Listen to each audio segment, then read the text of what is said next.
BA third year के second paper में निबंध एवं आलोचना के विकास से संबंधित इकाई 4 में आपके लगाया हुआ है, जिसमें दोनों की विकास यात्रा को बहुत महत्वपूर्ण रूप में परीक्षा के दृष्टिकोण से हम मान सकते हैं।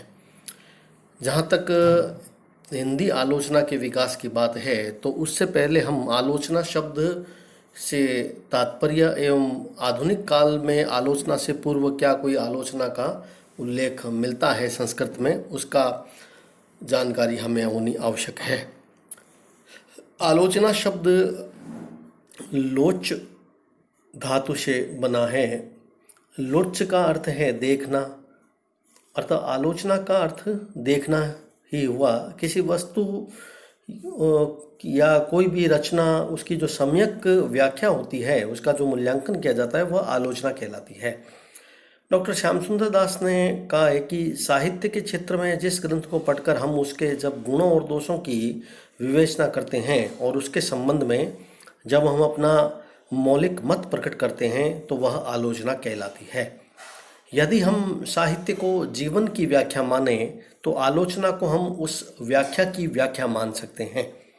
आलोचना के उद्देश्य और उसके अर्थ को डॉक्टर गुलाब राय ने प्रकट करते हुए कहा है कि आलोचना का मूल उद्देश्य कवि की कृति की सभी दृष्टिकोणों से आस्वादन कर पाठकों को उस प्रकार के आस्वादन में सहायता देना है और उनकी रुचि को परिमार्जित करना और साहित्य की गति को निर्धारित करने में आलोचना का योगदान महत्वपूर्ण होता है।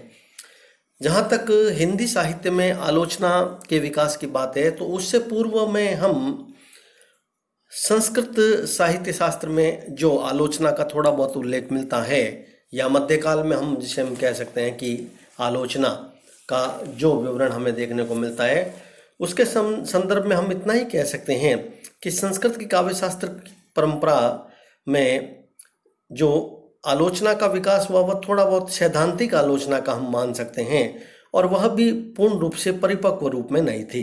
क्योंकि जब हम सूरदास की साहित्य लहरी या नंददास की रस मंजरी का ध्यान आता है जब हमें, तब हम देखते हैं कि इनका उद्देश्य कोई आलोचना का प्रतिपादन करना या उनके सिद्धांतों का विवेचन करना नहीं, बल्कि नायिका भेद का प्रतिपादन करना या अपने आराध्य कृष्ण की प्रेम लीलाओं का वर्णन करना आदि रहा है।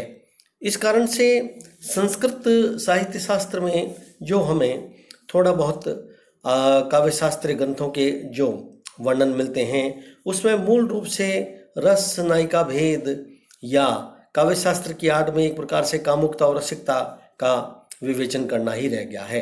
और जहाँ तक अलंकार शास्त्र के ग्रंथों का विवेचन है, तो उनका उद्देश्य केवल अलंकार ज्ञान ही रहा है, न कि कोई आलोचनात्मक वर्णन रहा है। इस दृष्टिकोण से देखें तो मध्यकाल में जो भी काव्य शास्त्रीय अलंकार संबंधी ग्रंथ मिलते हैं, जिसे कुछ विद्वान आलोचना के अंतर्गत शामिल करते हैं, हम उसे शुद्ध रूप से आलोचनात्मक ग्रंथ नहीं मान सकते। क्योंकि एक तो उसका आधार पूरी तरीके से हमारा संस्कृत काव्य शास्त्र रहा है, और जिनका उद्देश्य ब्रज भाषा में जो पद्य थे उनका अनुवाद कर देना मात्र है। उसमें मौलिकता हमें बिल्कुल दिखाई नहीं देती है। और सबसे बड़ी बात है कि जो भी ग्रंथ मिलते हैं उसके विवेचन में प्रौढ़ता, गंभीरता और स्पष्टता, मौलिकता, इन सब चीज़ों का गहरा अभाव है, और गद्य का प्रयोग भी नहीं है सामान्य रूप से। तो सच्चे अर्थों में हम उन्हें समीक्षा नहीं कह सकते। वे अपूर्ण, अशुद्ध और अपरिपक्व रूप में हमारे सामने आते हैं। सच्चे अर्थों में हिंदी साहित्य में आलोचना का विकास आधुनिक काल में हुआ, और आधुनिक हिंदी साहित्य के जो हमारे जन्मदाता, पोषक, विराट साहित्यकार भारतेंदु हरिश्चंद्र रहे हैं, उनकी दृष्टि इस आलोचना पर भी पड़ी थी। यदि हम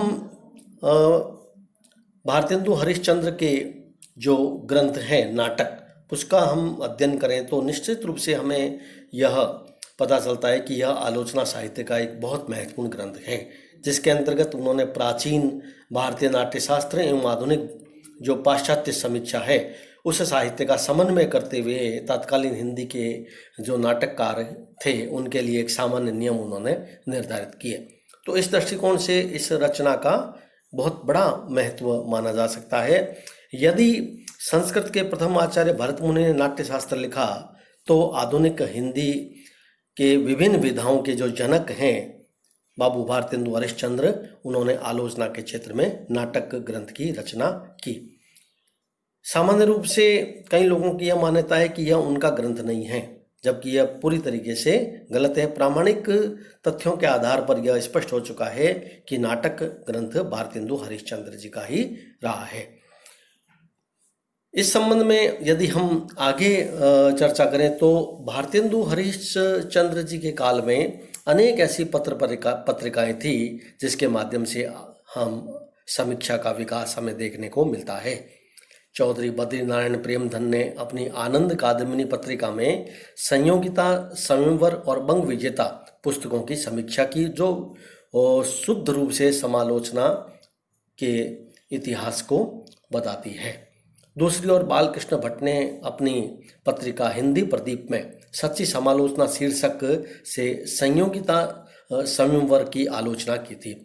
यह कृति भी सैद्धांतिक समीक्षा की भांति व्यवहारिक समीक्षा के क्षेत्र में भी हम कह सकते हैं कि पहला कदम रखा गया था। इसका बहुत महत्वपूर्ण स्थान मान सकते हैं हम इस कृति का।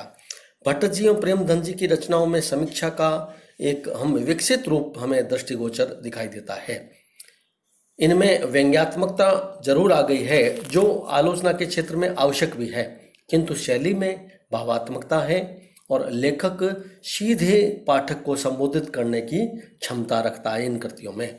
जैसे एक उदाहरण को हम देखते हैं जिसमें कहा गया है, लाला जी यदि बुरा न मानिए तो एक बात आपसे धीरे से पूछूं, वह यह कि आप ऐतिहासिक नाटक किसको कहेंगे। इस कथन से स्पष्ट है हमारे सामने कि चौधरी बद्रीनारायण जो प्रेमधन और भट्ट जी हैं, उन्होंने भारतेंदु युग में इस तरह की बात लिख करके सैद्धांतिक आलोचना का मार्ग प्रशस्त ही किया था।